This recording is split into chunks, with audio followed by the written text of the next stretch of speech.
Good morning and happy Sunday, everybody. I'm Charlotte McGinnis, and as always, really happy to be here with you guys and want to thank you so much for joining me here this Sunday morning. Had a little glitch on the first two attempts, so here we are live, and hopefully, you all can see me.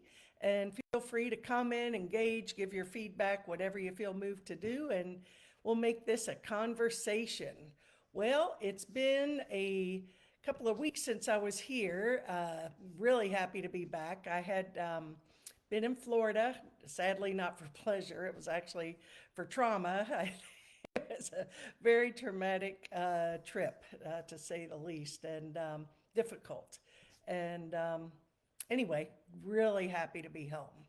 And that being said, just want to shout out to everybody who is holding Ellen and I in their prayers, and really happy to be home and already feeling rejuvenated and happy and all that good stuff. So, just want to remind you guys that the classes are back on schedule. My book study on Wednesday at 11 a.m.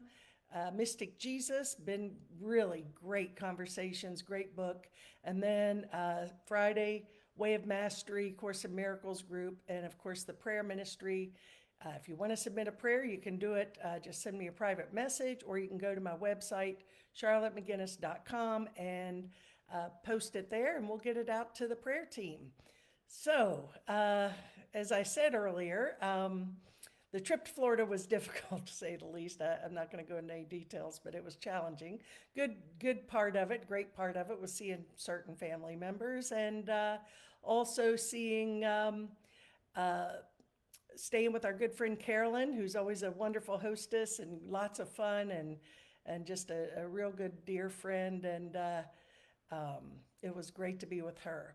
So as we left Florida, we wanted to go to Jekyll Island, our favorite place, and decompress a little bit. And our dog Tootsie decided to leap out of her stroller, and we ended up in the emergency vet. She's 17 years old, and thankfully she's getting better. But that sort of took a little toll on us as well. So it's been interesting, but I'm here. I'm grateful to be here. And Mary Beth, back at you. Glad you're here today. So, one thing I wanted to share before I get into this conversation is when I was in Florida, uh, it was very difficult, lots of things happening, and it's been going on for way too long, 4 years. And it's brought a lot of pain to people I care about. And anyway, I was not in my good spiritual happy self. Let's put it that way. My response and reaction to lots of things was subpar on the spiritual scale. But, and I was feeling a little guilty about that. I'm like, you jerk, you know better than this. And I was sort of beating myself up, and I just wasn't ready to go into any of that spiritual mumbo jumbo, right? Just didn't feel like it at the time. But a good friend of mine was able to look me square in the eye and said, look, you've been through trauma, you've been through hell. Just, you have every right to feel the way you do, and you'll get through it. So don't rush yourself, don't beat yourself up. And I have to say that that was exactly what I needed to hear at the time. So, hey, Laura, good morning to you. So I was so grateful that she said that. She's been a friend for many, many years, and was really, that was what I needed to hear. I didn't need to beat myself up. There's Molly, and so I'm here, and I'm smiling and happy to be here. I do want to say another Jekyll Island interesting, sad situation was when we arrived there, found out a good friend of ours had passed away. One of my best friends from childhood. Many of y'all know her, and just so happened she lived close by, and the visitation and everything was there, so I was able to visit with family and pay my condolences, and really grateful that I had that opportunity. And that's it's not easy losing loved ones, as we all know. So, on to today's topic. Is this the golden age, or is it Armageddon? And my answer to that is, you know what? It's both. And it's But how can we like go from both? And the reason it is both is because there's a lot of dark, there's a lot of light, and it's all there for a reason and a purpose. I do believe there is a divine purpose in everything that's happening on the planet right now. I believe there's a reason for everything. Nothing is by chance. There's no mistakes in God's divine plan. But right now, it feels like a pretty tough road that a lot of us are on, all of us collectively on the planet, I think, are on this journey. And so I think the Golden Age, which is what we hear a lot about, or I would also say the Renaissance or Armageddon, there are schools of thought that believe that that's the case, and I think both are true. So, what a wild time to be alive. One side thinks it's a golden age, and the other is convinced it's Armageddon. It really makes you see how we can live completely different realities on how we perceive the world. Our mind truly creates the world. And ain't that the truth? Here we are, we're all going through the same experiences on planet Earth, right here, right now. And some are seeing it as the golden age, and some are seeing it as Armageddon. And who's to say who's right? It's really isn't, as we talk about every week, everything is through the lens of how we choose to see it. Do I choose to see the world, my life, through the eyes of fear or through the eyes of hope and possibility? And that's what we're here to do, is to overcome this world, as our brother Jesus taught us 2,000 years ago. Be in the world, not of it. Overcoming the world means that I've transcended the illusion of fear and separation from God, from love, and from each other, and tapped into the reality of eternal love and oneness and peace.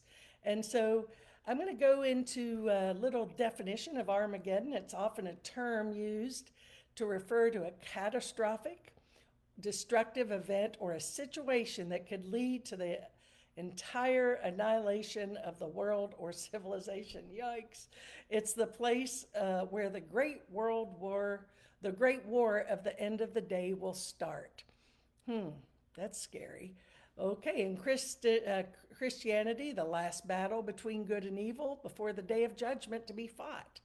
According to Revelation, the place of this name, hence any dramatic, final, or catastrophic conflict, one that seems likely to destroy the world or the human race, otherwise the end of the world.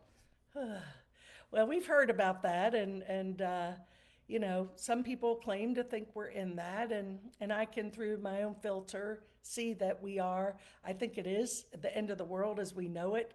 Who was that great band? It's the end of the world as we know it, and I feel fine. It's always a great song back from the 80s, and I just blanked out. If anyone wants to type in who it is, I bet Molly knows who that is. I just can't think of it right now. So, and that's more how I choose to see what's happening in the world. It's the end of the world as we know it. And so through that, to really go through this Armageddon experience, this end of the world as we know it, the destruction of all of these systems and idols, REM, there you go. I knew Molly would know that.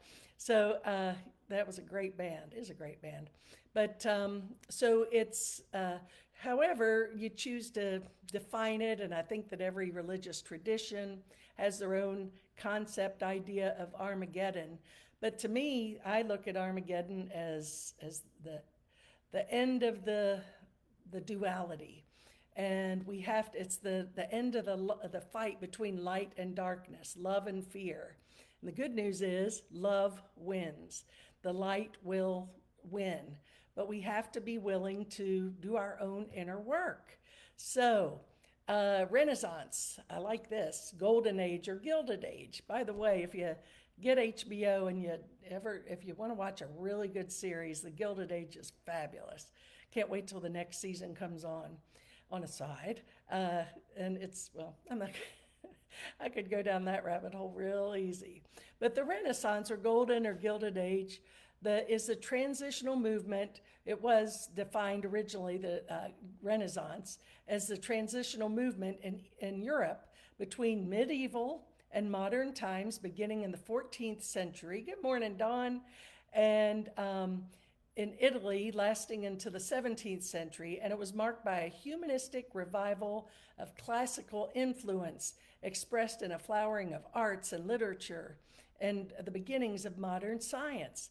And it was the Renaissance was a time of great art and beauty and really bringing prosperity and beauty into the world after the darkness of the medieval experience at the medieval times, which were very difficult and dark, the dark ages, right? So I think that we were sort of going through our own renaissance from the darkness to the light. So it's a revival or a renewed interest in what's possible for all of us, how we can transform this world of darkness and fear and duality into one of great beauty and prosperity and love for everybody. So Golden Age refers to a time period when society experiences prosperity, peace, and cultural achievements. Also refers to a period when one particular art or business was very successful. And early Greek and Roman poets used the term the Golden Age to describe a time when humans lived in a pure and better state. So, what is the Golden Age? I know we hear our current president. This is not a political, please don't go down that rabbit hole with me. But our current president, President Trump, talks a lot about the Golden Age. It's got me thinking, well, I'm sure there's people who see it differently, but I'm choosing to see it as, wow, what is possible? You know, if we're creating our experience in every moment with our thoughts and our feelings and our emotions and our decisions, then am I going to use that energy to co-create a world where there is a better quality of life for everybody, where I take and fully examine and look at my grievances, my own stuff. And back to, I was in my own little dark state last week, and as I said, I was beating myself up spiritually because I thought I should be doing better. Thankfully, I let it pass through, and I'm feeling hopeful, even in that sort of situation. So it is possible, but we just have to keep, I think it's what they say, 2 steps up and 1 step down, 2 more steps up, 1 step down. But eventually, that escalator is going to take us to the light if we just stay steadfast and faithful and just, go through the process of light and dark. We all go through that. And so, some say even something more relatable. Some say that a certain point or period in cinematography was a golden age. And I have to say, even with all the what do you call it? How they make movies these days. I can't cinematography, but there's more than that. Anyway, that I don't really like the new movies, and sometimes going back to, there's a few good ones out, but not that many that I like. But when I go back and watch these old movies, from up until, probably the mid-70s, the music and the movies were really awesome then. And now it's just kind of like, they don't get your heart like the movies used to, or at least mine. And so, certain times I think we're all in our personal or collective renaissance and our own dark ages. So, yeah, there are strong views on both sides. Not here to make any side wrong. I barely can figure it out myself, right? But it is about, really, the best thing we can do, as we talk about every week, is heal our own stuff, examine our own dark ages, our own darkness. So in the big picture, it's all divine, it's all good, it's all holy, and we just have to do the spiritual practice, be open, be present, and just allow whatever's happening out here to just sort of go through us, and just know that we don't have to attach any grievance or stress to it, but rather just be still and know that I am love, right? So, and the bottom line of all this is our mind, our thoughts, create our experience. In other words, what really interests me is I know people, I've met people who have had hugely difficult, traumatic life experiences that are genuinely happy, faithful beings. They're forgiving beings. They're just like lights. And then there's people who've had little glitches along the way, and they use that as a means or an excuse to stay angry. And same experience, and this person's happy, and this person's a madman or a mad woman. What's the difference?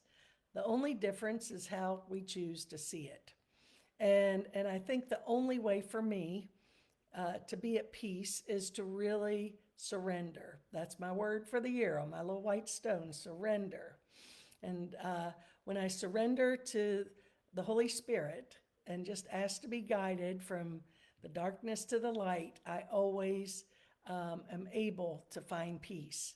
Sometimes it happens instantly, and sometimes, like I said earlier, I have to hang on and gnaw on it until makes me so miserable. You don't have to go to that point. What do they say in the 12 steps? You don't have to wait to the bottom the floor on the elevator to get off.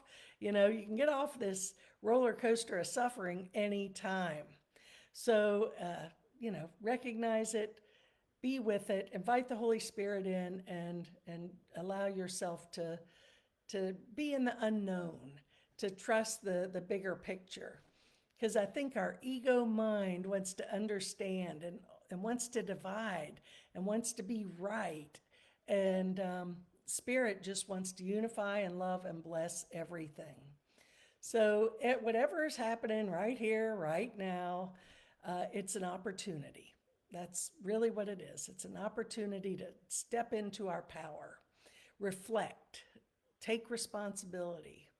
And just on a practical note, some of the things that I think are really important for peace are make decisions and choices that make your soul happy, and do things that make you happy. It could be hiking. It could be walking on the beach at Jekyll was very healing for me last week, very healing. I had a great, if you're in Palm Beach County, I'm going to give them a plug, a Heavenly Foot Massage. Oh my gosh, that's always so wonderful. And it's such a treat. So that made me peaceful. Watch things that inspire and uplift you. Keep your circle of friends and associates, those who inspire and uplift you. I have recognized that over the years, I've spent a lot of energy and a lot of time trying to make people happy who really don't want to be. And that and that's their right. But I really thought that I was in charge of the universe, and I was just here to love them and bless them, and that that I can be in with these people, and I can just find a way to be peaceful. And boy, it's not my job. I can love them, I can bless them, but I don't have to hang out. Okay, that was really big. So when we start being enthusiastic about everything we like, whether it be art or nature or friendships or whatever, I love to cook. I love to cook. That brings me peace and joy. That's where I can completely zone out in the kitchen. So cooking is very healing for me. So we all know what makes us happy, right? Do more of that. Interestingly enough, I haven't done this, to be honest, in many years. Rarely have I done this, but I have purged a lot of people on Facebook. And I really didn't think I would do that, but some people just felt that they enjoyed attacking me for whatever reason and engaging in their perception, which was totally off, but that's beside the point. But I was like, why am I subjecting myself to this constant abuse, negativity, when all I have to do is say bye-bye. And that felt good too. And doesn't mean they're wrong and I'm right. It's just didn't feel good. But it felt good to sort of get that out of my field. So, focus on that which you love. You don't have to bash anybody or make them wrong. It's not what that was about at all. But it's easier actually to do the healing and the forgiveness work when we're not being bombarded with, not in the midst of the battle. In other words, it was not going to really be easy for me to go through my forgiveness practice if I'd stayed in Florida another 5 minutes. Just that is what it is. But the good news is that I'm here, I'm feeling much freer. So do what you got to do to protect yourself, because at the end of the day, you're worth it. And we're all worth it. So is it golden age or Armageddon? Ultimately, each of us gets to choose how we proceed in every moment, move forward. It's a choice. But I really am choosing to be part of the golden age.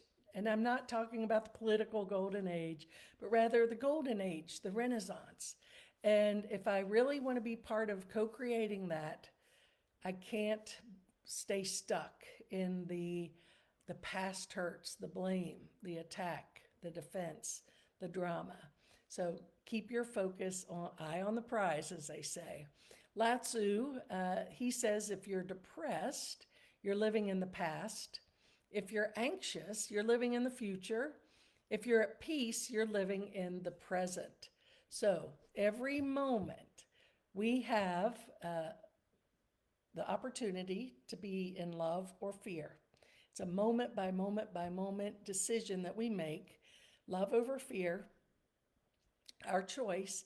And when we choose love over fear, it's more peaceful, it's more healing for me and the universe, because all my vibes, all my thoughts and feelings and emotions are continually being fed into the quantum, which we're all part of, the universe, which is all one.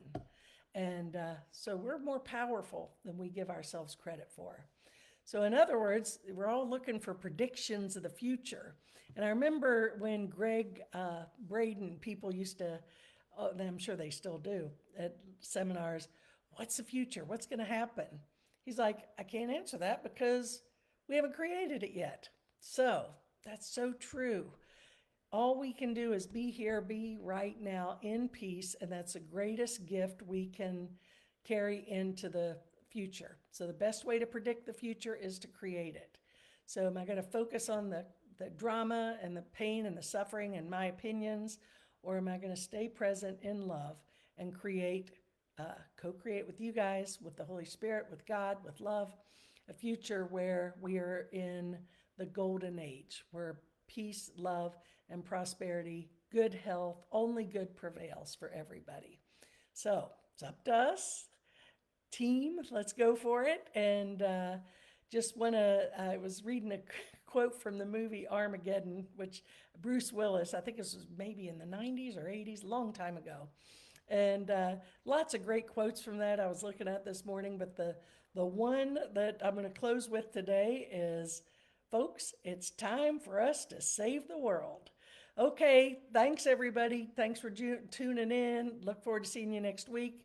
God willing, I'll be here, and we'll be able to connect and have fun and have a discussion, see where we are. Time to save the world, everybody. If you feel moved to share this, that would be awesome. And if not, that's okay too. Have a great week. Namaste.